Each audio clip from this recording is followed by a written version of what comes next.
XR anchors is a feature that lets you fix 3D objects to physical locations or objects while in a mixed reality scene.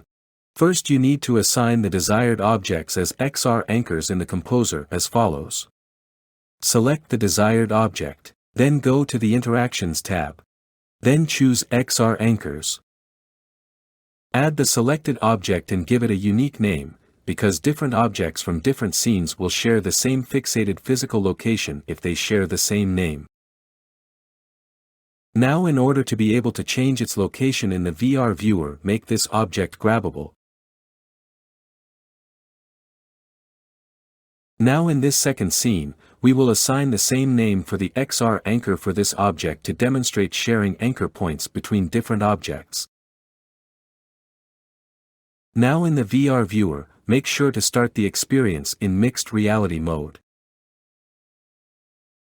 From the VR menu, activate the scene building mode to move the grabbable object as an XR anchor. Move it to the physical location you want. And then open the menu above the object. Then select the Fix Anchor icon on the far right side. Now, if you reload or open the same scene later on, you will find the object in the same real-life physical location you picked. Now, if you open the second scene with the second anchor object, you will find that it is also located at the new location.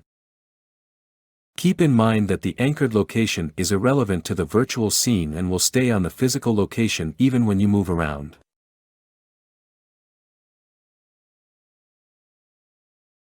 It's worth noting that since the object is grabbable, you can move it to the desired location with normal grabbing, then fix the anchor point from the scene building mode like before.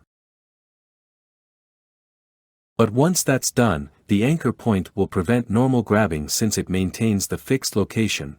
Which leads us to the next point, which is removing assigned anchor points. To do that, open the scene building menu. Then you will see that the icon now have an X symbol on it. Pressing it will remove the anchor point, allowing you to use normal grabbing again, and resetting the objects bound to this anchor to their original location when you reload the scene.